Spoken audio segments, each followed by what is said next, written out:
who spearheaded our One Big Beautiful Bill historic investment in America's leadership in space.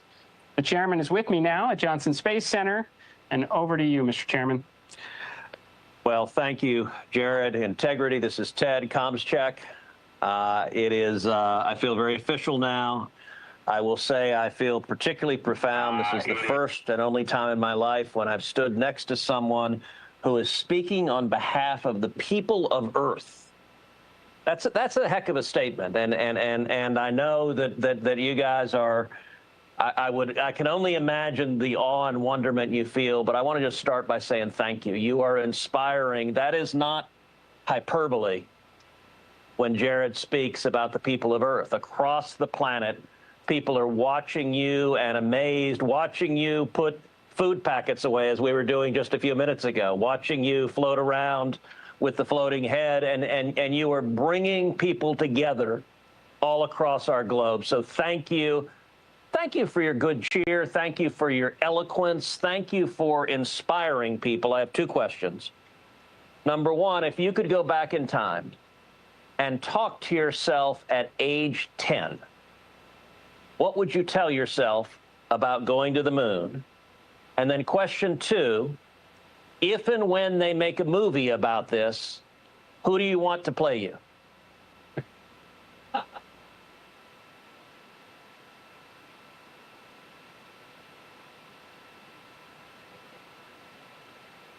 Well, sir, it's an honor to be with all of you, and please say hello to all of our colleagues there at Johnson Space Center. We can't wait to be back. My 10-year-old self, I recently found some photos of myself on a family vacation at Kennedy Space Center, and we were posing in front of the Saturn V rocket with my siblings and my parents. And if I could have told that little girl who took home a picture of Earthrise and hung it in her room that she would eventually launch from that same place to see that same view, I'm pretty sure she would not believe it. But even though I still can't believe it, and she certainly wouldn't believe it, she chased that dream, and it ended up happening. It's such an honor to hear that we've inspired. That's truly one of the top things that we ever wanted to do. And I am definitely not answering the movie question. That's going to be for Reed. Senator Cruz, it's great to talk to you, and thank you for visiting our friends and family there at the Johnson Space Center. That is fantastic. We've thought a little bit about the movie, and I think that's way out of our pay grade. So we don't know who's going to play us. That's up to whoever decides. But one thing we do know for certain is this guy is going to be played by Buzz Lightyear, 100%, no doubt. Thank you so much, Senator Cruz. Our next question comes from Senator Maria Cantwell of Washington. Hi, congratulations to NASA and the Artemis team. I want you to know I spoke to Ann McClain earlier today, and she said the 8 balls are all incredibly proud of you. This mission is a major investment in science and a testament to human achievement. The Orion thrusters were built here in the state of Washington, and I invite you all to come and see the innovation and the people that you've inspired. My question is, as Americans who've traveled the farthest and seen direct observations that are proving so invaluable, once we go back and land humans on the moon, what are we going to learn from the human eye that the moon rovers couldn't tell us?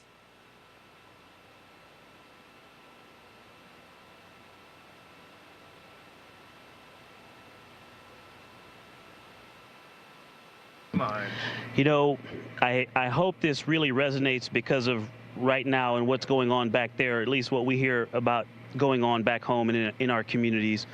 I think you all can feel the energy that this mission has brought. I really hope so. And one of the things that I was asked to talk about when I come back by one of my good friends, Tony Antonelli, he said, I want to know how it feels. There's going to be tons of pictures, but I want to know how it feels. And I think a rover can collect data a lot slower, but the human's going to be able to do it much faster. But then they're also going to come back and tell you how it feels. But physiologically, in a technical and medical sense, but also in an emotional sense, so that we can continue to have that human connection, not just the scientific and exploration, but the human connection.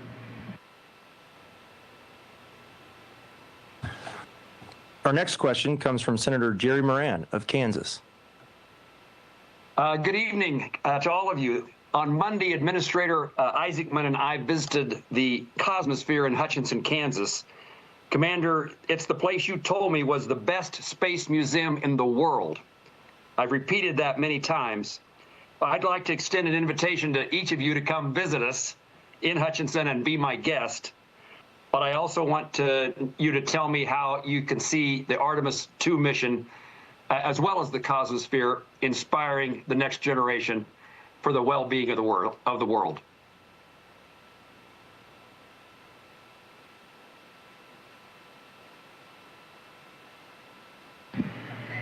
Well, sir, I'll definitely take you up on that invitation because I have yet to see that museum, and I've just heard amazing things about it. So I look forward to that opportunity.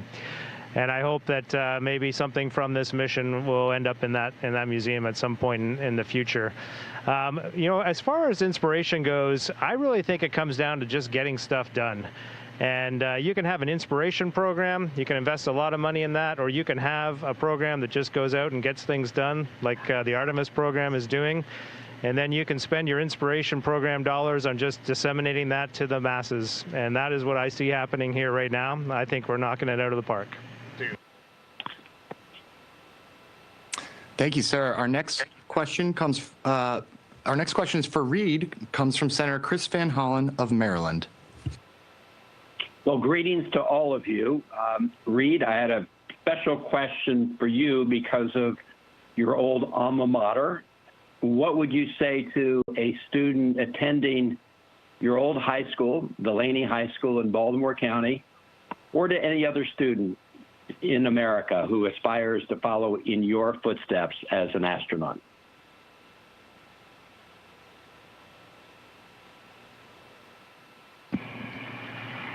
Well, Senator, it's great to talk to you. It's great to talk to you, especially from my home state of Maryland there. Lots of love. And I mean, this could be a huge answer, but most simply, I think that the students of today, they've got to be willing to fail. They've got to be willing to take some risk in their school. Straight A's, that might be important to some, but really expanding your horizons, going out and doing things that are difficult, things that scare you, things that you might have to try a few times before you get them right. That's all well and good, and that's a huge part of the learning process. And one of my biggest takeaways from life is it's not how well you succeed, it's how well you fail. And when you have a tough spot, you got to get up and get back on the horse and keep on going. And I think that's so critical for the youth across the nation and across the world today. Just keep driving and keep trying and keep innovating. Thank you. Good advice. Thank you. Next up, we have a question from Congressman Brian Babin of Texas. Hello, Artemis II crew, Reed, Victor, Christina, and Jeremy. I'm so proud to represent the team at Johnson Space Center and supporting you every step of the way. The entire country is inspired by your work and your dedication. It's amazing. And my question would be, if you could relive one moment of this mission so far, what would it be?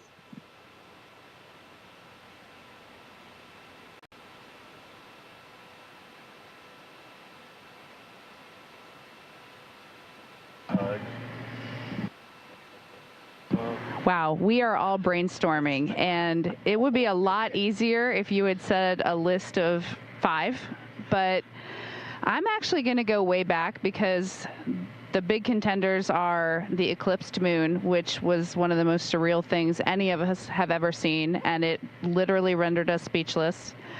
But I'm going to go all the way back to launch, because when we launched, it is such a quick experience. Our entire powered flight on the rocket was shorter than what we've done in this press conference so far. Yet it is such an incredible, important part of the mission, dynamic phase in the mission. We train it so much.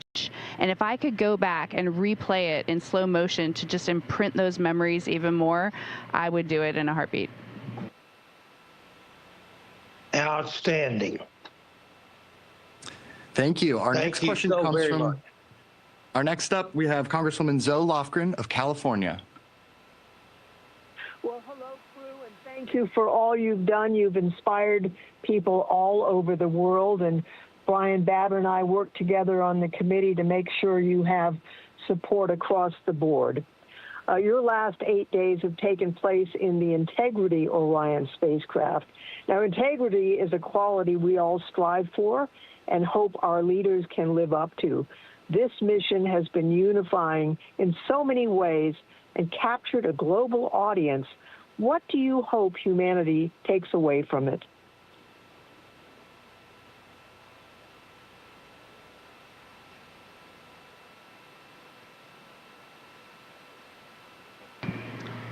Thank you for that question, and hello to everyone in California. I hope that we connect back to when we went to the moon the first time and we started calling big things that humanity accomplished moonshots, and we take ownership of this moonshot and realize that we can do it. And then we also think about the future and that this is just the beginning, and that there's nothing that we can't accomplish when we pull all of our differences together, not in spite of them, but when we pull them together and we work on something big for the good of everyone. All right, next we have a question from Congressman Hal Rogers of Kentucky. We're proud of you and proud of the tracking that's being done of your event at Morehead State University in eastern Kentucky. After emerging from the far side of the moon and seeing the entirety of the Earth through that small window, how has all of this impacted your determination for what America can accomplish in space?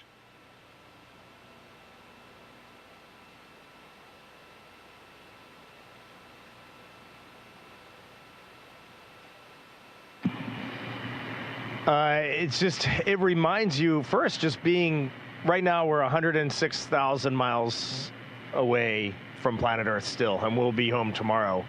Part of this is just scale. It is unbelievable to think that we could build a international team led by the United States of America and set our sights out on a sustained presence on the moon and onto Mars, and then we can go and achieve it. And I know we did this in Apollo, and it was absolutely amazing, but I will tell you, having been there, the four of us having been there just now, this is nothing short of a miracle. It is incredible that we can go out and do this, that we can play with gravity, that we can target around the moon, that we can send 4 humans in a spaceship 250,000 miles from home and bring them back.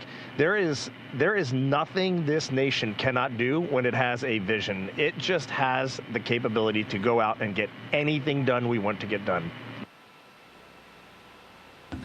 All right, next up we have Congresswoman Grace Meng of New York. Hello to our crew. This is Grace Meng from Queens, New York. Thank you to the administrator, and thank you to our trailblazing crew. My question is, thank you for taking the time to speak with us. Our entire country has been following your journey with pride, and we're incredibly grateful for your service. You've spent years in simulators at Johnson Space Center that recreated every vibration, system failure, cockpit light with high accuracy, and most of you have even been to the International Space Station. Now that you're almost home, what is the one thing that has surprised you about this mission that your training and prior space experience did not or could not prepare you for? And we can't wait to welcome you back to Earth. Thank you again.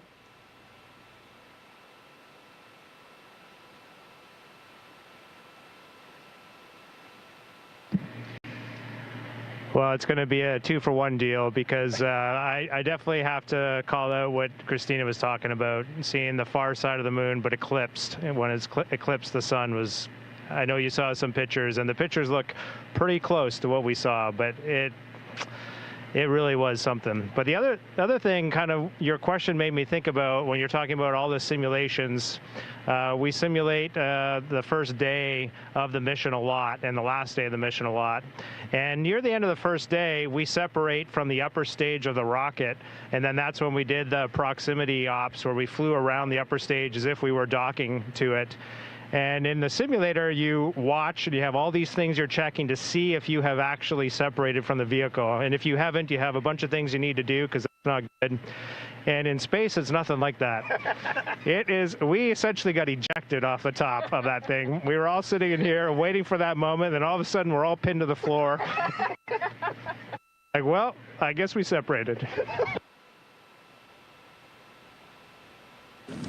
All right, next we have a question from Senator Mark Kelly of Arizona. Hey guys, I know you're busy, so I don't want to take up much of your time here, but very proud of you. World's looking up because of you.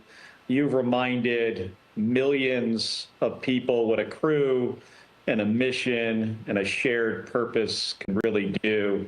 So thank you for taking and carrying the hopes of a nation beyond the horizon. I think we really needed this at this point in our history. I really appreciate it. And Victor, since I'm in John McCain's Senate seat and you are a McCain alum, so this question is for you. Just curious, how fast are you going at EI?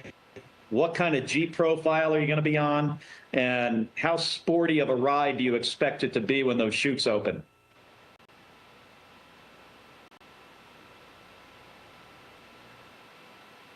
Oh, Mark, thank you. It's great to hear from you. Thank you for your continued leadership and support and friendship. And the ride's been amazing. Jumping off the pad was awesome. And a lot of people think about rocket science and staging power versus weight. Well, slowing down from that speed takes just as much thought and practice. And so we're going to come into the atmosphere at about almost 40 times the speed of sound. And then we will slow down to a 20-mile-an-hour touchdown into the Pacific.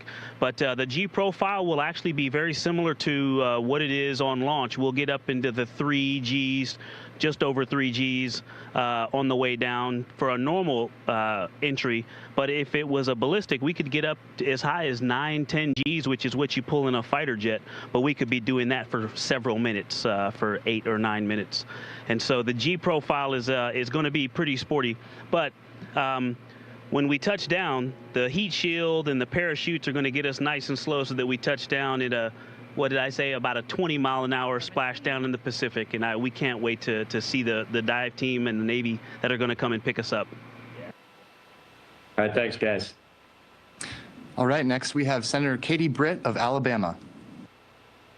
Hey, everybody. I know how proud we are in Alabama of the role that Marshall Space Flight Center in Huntsville has played in this incredible mission. So I can't even imagine how unbelievably proud your families are of you and how excited they are to see you soon and to welcome you back to Earth.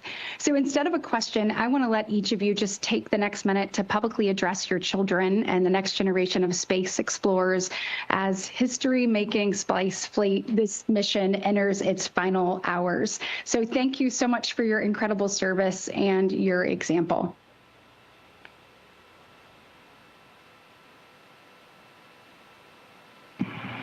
Thank you very much for this question. We are in a maneuver right now, so I hope we don't lose the signal briefly, but we just heard the thrusters firing on the service module to reorient us. We have a return trajectory correction burn number 2 coming up in just a little while. But I just want to look at my daughters, Ellie and Katie, and just say I love you, and their support has been unbelievable. I don't think they knew what this mission really meant when we launched, but they have learned through the outpouring of public support, their friends' support, and family support. Really, the world has come together. We have seen it, and we have seen it through their eyes, too, and it has been a very proud moment for me as their father to see the joy in their expression and the way they email and communicate when we have private conferences. It's still on. For my 3 children, Devin, Ashley, and Caitlin, I think it's worth pointing out, I learn as much, maybe more from you than you learn from me. But the one thing I'd remind you, and I think is worth reminding ourselves and other youth, is that all you have to do on any given day is just get up and do your best and try to find joy in your day and try to contribute in a meaningful and positive way. And that's it. And I think we as humans, we put too much pressure on ourselves looking for perfection. And if you look at what we're doing out here, it is far from perfection, but we are getting it done. Wait, that's us. The music. Genesis, Maya, Joya, and Corinne, as we are on our way back from this dream of a mission, your mom and I look forward to supporting you, chasing and catching your own dreams. We spent years coaching you, but we are very much in that transition to being cheerleaders and just rooting for you in life. And to the future citizens out there, the same sentiment applies. I hope this mission is giving you something that you can take and put in your pocket or in your heart and mind that you keep with you. But it's not because we want you to see what we've tried to show you. It's because we want you to take this and build a vocabulary to explain the world to us. Wow. Wow, Victor. Why do I ever answer questions around you guys? That was incredible. That was incredible. I'll take this second to say something to my 9 nieces and nephews, which is, I love you, and thank you for the amazing letters you wrote me, the amazing pictures you drew me. You had beautiful Earths and rockets, and they truly touched my mission, and I feel like you're here with me. All right, next is Congressman Mike Herodopoulos of Florida. Hi, crew. This is Congressman Mike Herodopoulos, and I represent Kennedy Space Center in Congress. And what a thrill to have watched you take off from Kennedy Space Center. It truly unified America. I have a question from one of our local voters here in Indian River County. Her name is Renee, and she said, what were you thinking when you were going around the moon, the furthest ever from Earth, on the dark side of the moon? We'd love to hear your thoughts as you made your way around the moon out of radio contact.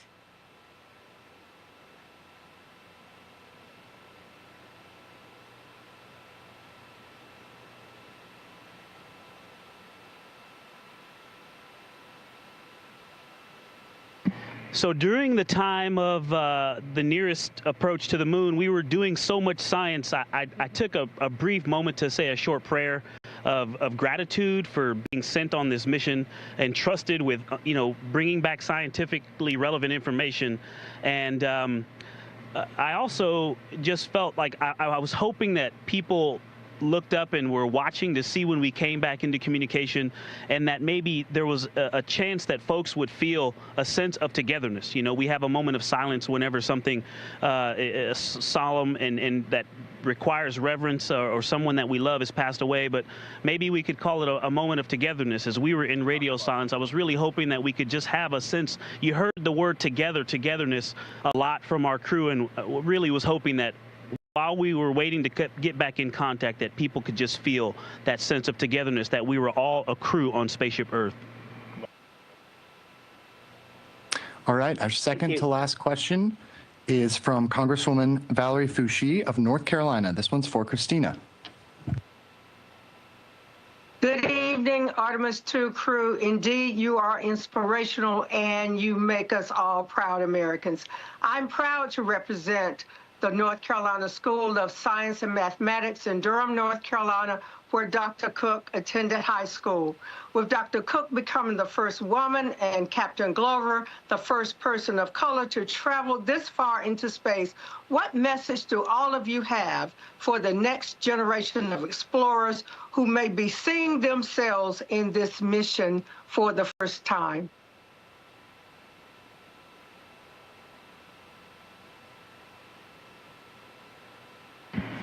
Well, it's such an honor to speak with you and that you represent Durham. All of my family lives there, and they're all flying to Houston right now, hopefully to watch our splashdown. So Durham is very near and dear to my heart.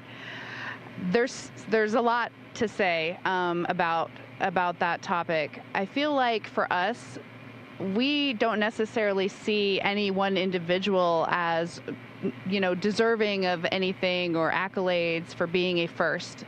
What we see is something to celebrate, that we are in a time when everyone who has a dream has to work equally and gets to work equally hard to achieve that dream. And so my message to those people is, yes, it is wonderful to feel inspiration because you see yourself in someone. I had that growing up. You had that growing up. I think that the message, the takeaway would be, you don't have to focus on just being there. Focus on excellence. Focus on being the best that you can be in any team, in any mission, contributing to any endeavor, and that will get you not only the fulfillment and meaning of your life, but you'll contribute the most to the world. Dude. All right, and we have time for one final question. We'll send it over to Senator Ashley Moody of Florida. Thank you so much. And I know we started with Senator Cruz from Texas, and I love that we're ending with Florida Senator. It's such an honor where you launched. I was there for the launch of Artemis II. It was so exciting. Florida's been the beating heart of American space exploration for over 60 years. what would you say to the kids from Florida who were there that day watching the launch, really kids from Pensacola to Miami, who may want to follow in your footsteps one day as astronauts, or maybe work for NASA, or even in the space industry? What would you say to them?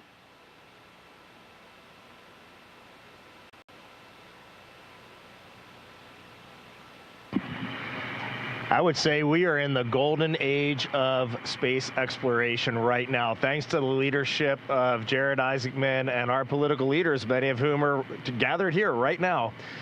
We are getting it done.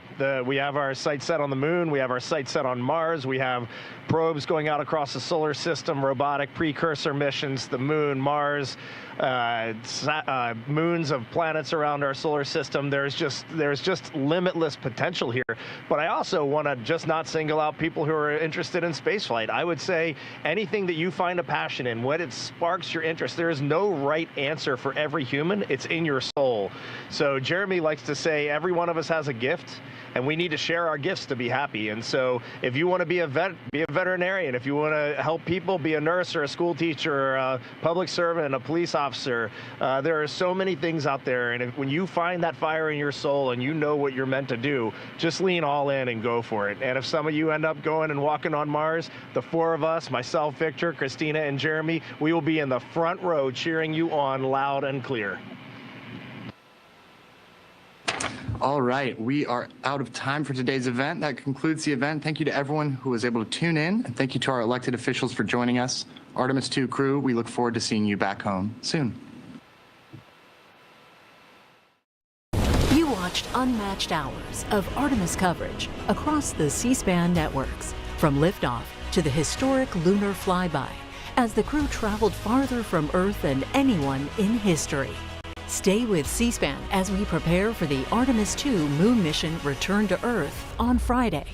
We are your front row seat for live video from NASA, Mission Control in Houston, and the highly anticipated splashdown off the coast of San Diego, plus expert insight, briefings, news conferences, and your calls. Follow the crew's journey back home as they return to Earth. C-SPAN's live Artemis II coverage starts Friday at 6:30 p.m. Eastern on C-SPAN, the free C-SPAN Now app, and online at cspan.org.